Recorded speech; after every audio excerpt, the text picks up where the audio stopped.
जय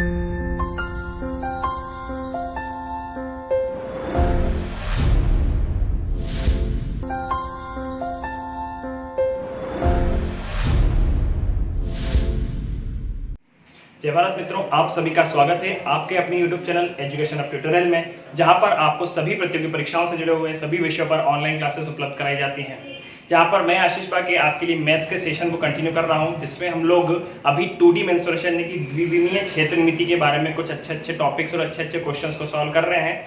उसी कड़ी में हम लोग आज वृत्त को लेकर के चले हैं। ठीक है, वृत्त में केवल वो हिस्सा जो कि ज्यामिति में नहीं आता, क्षेत्रमिति में आता है, और साथ ही साथ ज्यामिति से कुछ वैल्यू यहाँ पे हम लोग क्या कर रहे हैं, ले रहे हैं, जिससे कि हम लोग मेंसुरेशन के क्वेश्चन को सॉल्व कर पाए। ठीक है, तो यहाँ पर मैंने कुछ वृत्त बना रखे हैं जिनके आधार पर हम सारी चीजों को समझेंगे। ठीक है, तो वृत्त को मैं किस तरह से बोल सकता हूँ कि एक बिंदु के चारों ओर बना हुआ ऐसा बिंदु पर जहां से उस बिंदु की दूरी बराबर हो, तो वो क्या कहलाता है, अपने आप में वृत्त कहलाता है। ठीक है, ऐसा एक परिभाषा दी हुई है।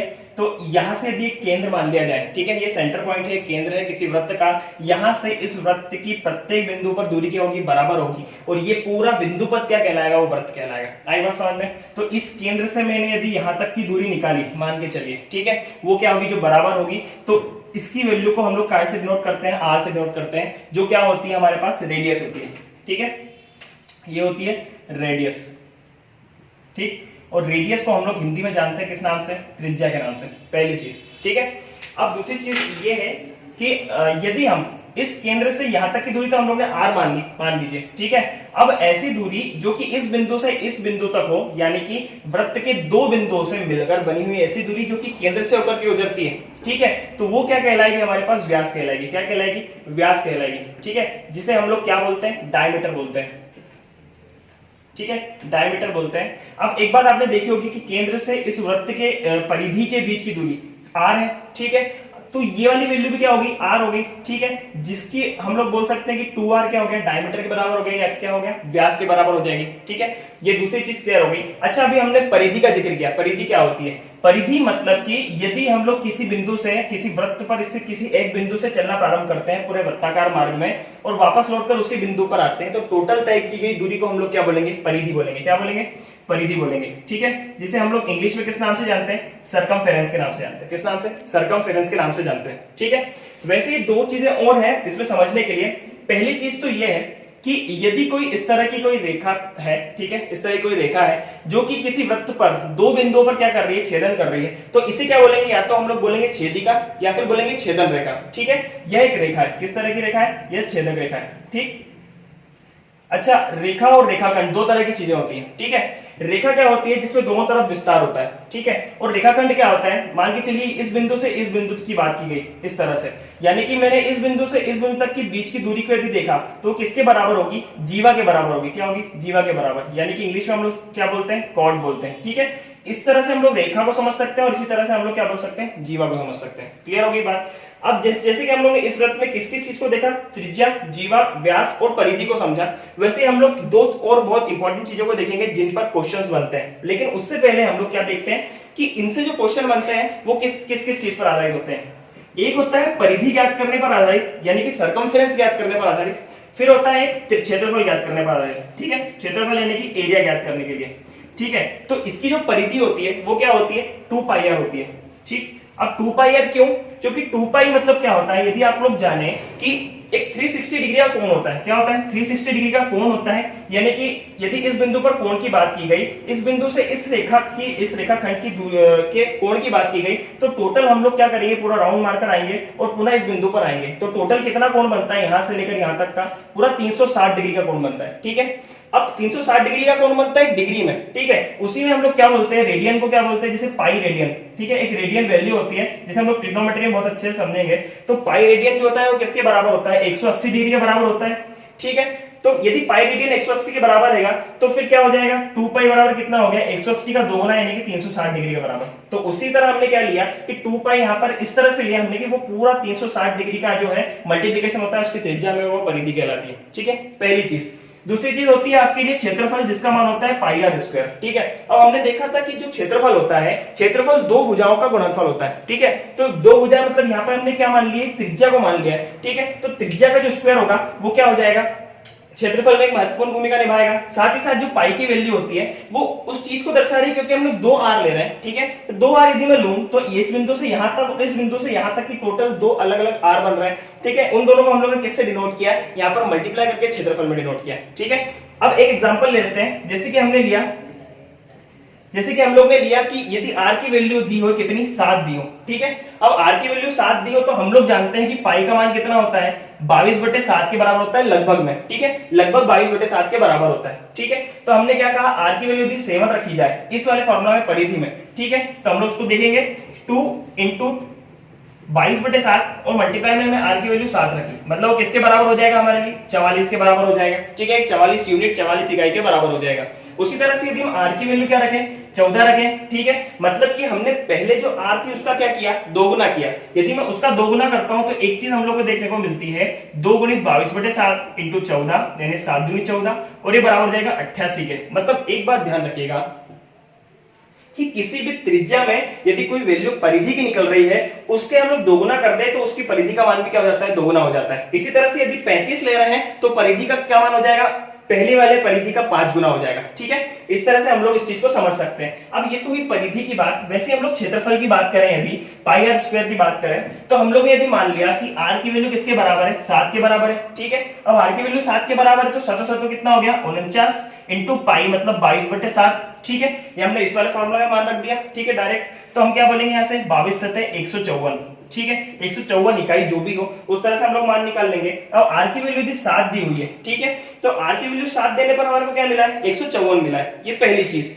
यदि हम r का मान क्या कर दें, दोगुना कर दें, 14 कर दें, ठीक है। अब 14 रखने के बाद हम लोग क्या करेंगे कि यहाँ पे हमने 14 का स्क्वायर किया तो कितना हो जाएगा, 196 × 22 / 7, ठीक है। अब इस चीज को आप समझिए, 7 से हम लोगों ने काटा इसको तो कितनी बार में, 7 दूनी 14 और 7 2 56 और 28 में 22 का मल्टीप्लाई करने का पर आएगा कितना, 616, जो कि क्या होगा 154 से कितना होगा, 4 गुना होगा, ठीक है। या फिर 4 यानी कि 2 की घात 2 गुना होगा, ठीक है। तो एक बात ध्यान रखिएगा, यहाँ पर एक चीज क्लियर हो गई कि यदि त्रिज्या दी हुई है, कोई कांस्टेंट वैल्यू दी हुई है, उस त्रिज्या का यदि दोगुना कर दिया जाता है तो क्या किया जाएगा, इसमें उस संख्या का जो दोगुना हुआ है उस 2 गुने का स्क्वायर जो होगा वो क्या हो जाएगा, उसके 2 गुने के क्षेत्रफल के बराबर हो जाएगा। आई बात समझ में। जैसे कि यहाँ पर क्या हुआ, 2 हुआ तो यहाँ पर क्या हो जाएगा, 4 गुना हो जाएगा। यदि हम लोग क्या कर लें, यहाँ पे r की वैल्यू को 21 ले लें, ठीक है। r की वैल्यू को 21 ले लिया हमने, 21 लेने से क्या हो जाएगा, ये 3 गुना है, तो अब जो क्षेत्रफल निकलेगा वो कितना हो जाएगा, 3 का स्क्वायर गुना हो जाएगा। क्या निकल जाएगा, 3 का स्क्वायर गुना, यानी कि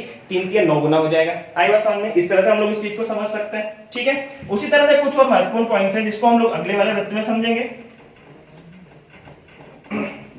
जैसे कि हम लोग ने देखा कुछ कंफ्यूजन होते हैं, ठीक है। 2 चीजों को लेकर बहुत ज्यादा कंफ्यूजन होते हैं। कौन कौन सी, एक तो चीज होती है आपकी त्रिज्यखंड, ठीक है, और एक चीज होती है आपकी वृत्तखंड, ठीक है। बहुत सारे क्वेश्चंस निकल करके आते हैं कि भाई त्रिज्यखंड और वृत्तखंड ये दोनों चीजें हैं क्या, ठीक है। तो एक चीज हम लोग सबसे पहले समझेंगे क्या, वृत्तखंड के बारे में, ठीक है।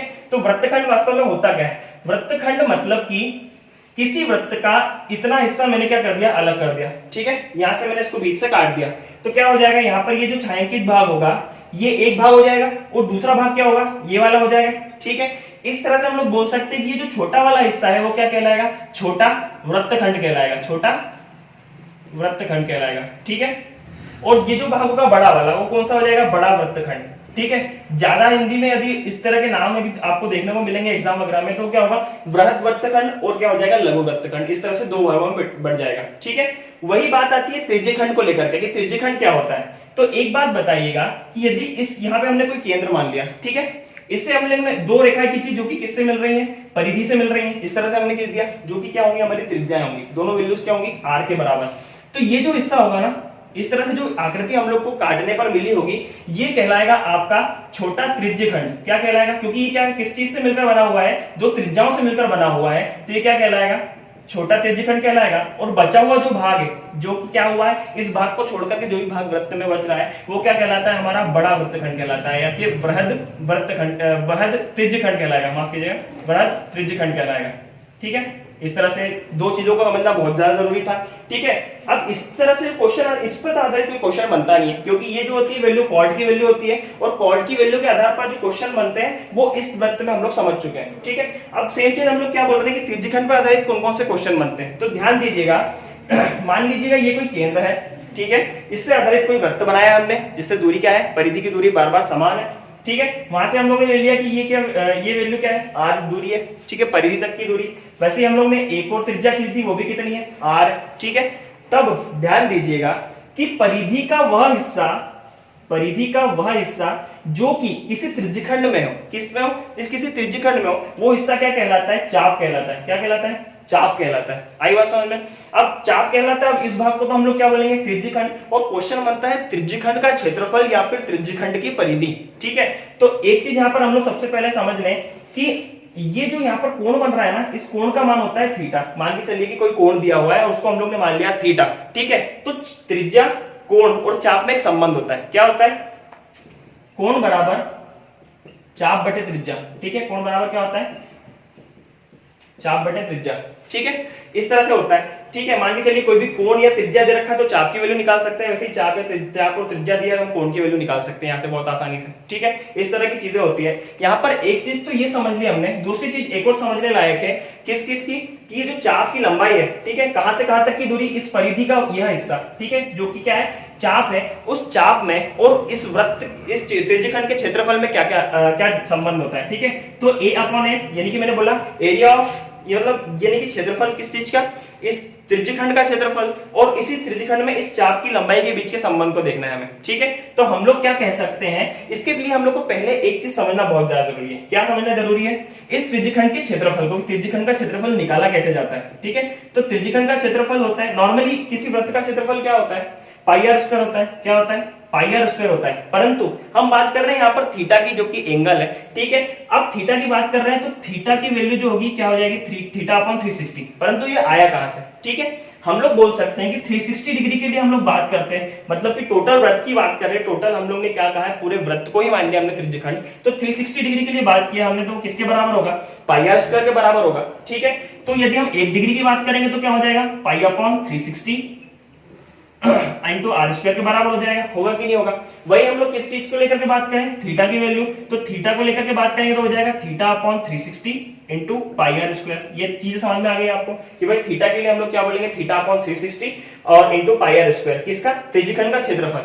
उसी तरह से यदि बात की जाए त्रिज्यखंड की परिधि की बात की जाए, सर्कमफेरेंस की बात की जाए, तो वो जैसे कि हम लोग बोल रहे हैं यहाँ पर कि 360 के लिए वो क्या हो जाएगा, 2 पाई आर होगा, ठीक। तो थीटा के लिए वो क्या हो जाएगा, theta upon 360 into 2 pi R. इस तरह से हम लोग इस चीज को समझ सकते हैं। अब हम लोग ने वापस उसी तरह पे चलते हैं, जो सेकंड पॉइंट हम लोगों ने उठाया है कि इसी त्रिज्यखंड के एरिया यानी कि क्षेत्रफल और उसकी चाप की लंबाई में क्या संबंध है, ठीक है। तो इन दोनों का यदि हम लोग क्या करते हैं, इन दोनों का यदि डिवाइडेशन करते हैं और इनकी वैल्यूज को रखते हैं, तो हमने सबसे पहले क्या लिया, एरिया को लिया, ठीक है। सबसे पहले हम लोग ने एरिया को लिया, तो एरिया कैसे निकलेगा यहाँ पे, theta upon 360 into pi R square, ठीक है। अपॉन में क्या हो जाएगा आपका, चाप की लंबाई, ठीक है। अब चाप की लंबाई है तो चाप की लंबाई हम लोग कैसे निकालेंगे, यहीं से निकाल सकते हैं, थीटा इंटू आर। आएगा समझ में। लेकिन हम लोग क्या बोल रहे हैं, 360 की बात है यहाँ पे, ये जो लंबाई है वो क्या निकली है, इस 2 पाई आर का हिस्सा है। किसका हिस्सा है, 2 पाई आर का हिस्सा है, परिधि का हिस्सा है। तो हम लोग बोल सकते हैं यहाँ पे theta upon 360 into 2 pi R. आई बात समझ में। इस चीज को हम लोग ने यहाँ से क्लियर कर दिया।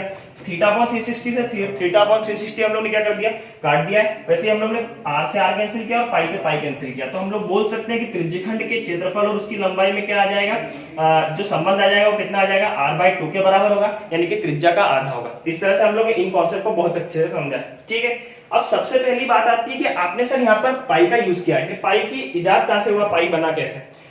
तो सन 1706 में विलियम जोन्स नाम के एक गणितज्ञ हुए जिन्होंने पाई प्रतीक को दिया, ठीक है, पाई नाम के एक प्रतीक को दिया, ठीक है, जिसको हम किस तरह से डिनोट करते हैं, समझते हैं उसको बहुत अच्छे से हम लोग।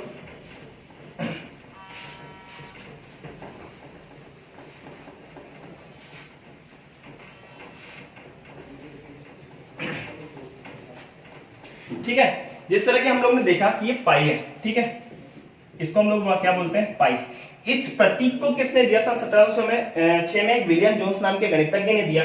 तो उन्होंने क्या बताया कि पाई का जो होता है लगभग मान किसके बराबर होता है, 22/7 के बराबर होता है, ठीक है। लेकिन पाई की वैल्यू यदि क्या देखी जाए तो वो क्या होती है, वो होती है 3.1415, इस तरह से कुछ होती है, ठीक है, इस तरह से होती है। लेकिन जब 22/7 को हम लोग क्या करेंगे, जब हम दशमलव रूप में बदलेंगे तो क्या हो जाएगा, 3.14285 करके कुछ इस तरह से होगा।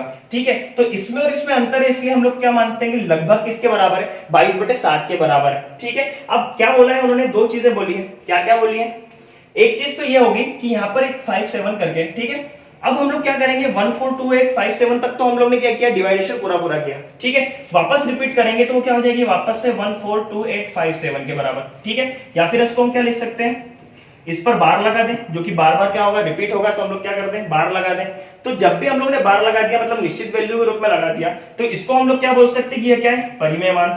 ठीक है, ये क्या है, परिमेय संख्या है 22/7। लेकिन ये जो पाई है यह परिमेय संख्या क्या है, नहीं है। पाई जो है क्या है, परिमेय संख्या नहीं है, यह एक क्या है, अपरिमेय संख्या है। ठीक है, अपरिमेय संख्या क्यों है, क्योंकि जब भी हम लोग 3.1415 की बात करते हैं तो यह वैल्यू का कोई भी अंत नहीं है। ठीक है, फॉर एग्जांपल आप देख लीजिए कि यदि मैं कहूं कि 1/2 की बात की जाए और 1/4 की बात की जाए, ठीक है, तो इस तरह से हम लोग क्या बोल सकते हैं यहाँ पर कि इसको 0.5 भी लिखा जा सकता है। ठीक है, वैसे हम लोग क्या बोले यहाँ पर कि इसको हम 0.25 भी लिख सकते हैं। ठीक है, मतलब इसके बाद हम लोग क्या देखेंगे, केवल 0 वैल्यूज आएंगी, तो ये दोनों जो वैल्यू होंगी वो क्या में आएंगी, परिमेय संख्या में आएगी। ये क्या आएगी, रेशनल वैल्यूज में आएंगी। ठीक है, दूसरी चीज आपने देखा 1/3 को लेकर के, तो वो जाएगा 0.333, कितनी बार 333 जाएगा, जिसको हम बोल सकते हैं 0.3 के ऊपर बार। ठीक है, तो ये वैल्यू भी कहीं में आएगी, परिमेय में आएगी। लेकिन 22/7 ये जो आपकी पाई की वैल्यू है 3.1415, ये एक ऐसी संख्या है जिसका कोई भी अंत नहीं है, इसलिए हम उसको क्या बोलेंगे, अपरिमेय संख्या। तो इस तरह से हम लोग ने आज किस किस चीज को पढ़ा, वृत्त के कुछ महत्वपूर्ण कॉन्सेप्ट को, वृत्त की प्रॉपर्टीज को पढ़ा, साथ ही वृत्तखंड, त्रिज्यखंड और उनमें संबंध को पढ़ा। ठीक है, कि चाप, कोण और त्रिज्या में क्या क्या संबंध होता है, उस चीज को पढ़ा। साथ ही साथ हमने पाई के कॉन्सेप्ट को भी देखा कि पाई वास्तव में है क्या और कहां से निकल के आया है। अब वृत्त को लेकर कई सारे लोगों ने कई सारी परिभाषाएं दी है, लेकिन उसे एक सामान्य वे में समझना बहुत ज्यादा जरूरी है। ठीक है, इसी पर आधारित कुछ क्वेश्चंस को हम लोग नेक्स्ट वीडियो में लेकर के आएंगे। तब तक हमारे साथ बने रहिए, वीडियो को लाइक कीजिए, सब्सक्राइब कीजिए, ज्यादा से ज्यादा शेयर कीजिए, और आपको यदि कोई डाउट हो इस चीज से लेकर के तो आप कमेंट कर सकते हैं। साथ ही साथ हमारे टेलीग्राम चैनल को भी ज्वाइन कीजिए और हमारे साथ बने रहिए आपके अपने चैनल एजुकेशन ऑफ ट्यूटोरियल के साथ। धन्यवाद।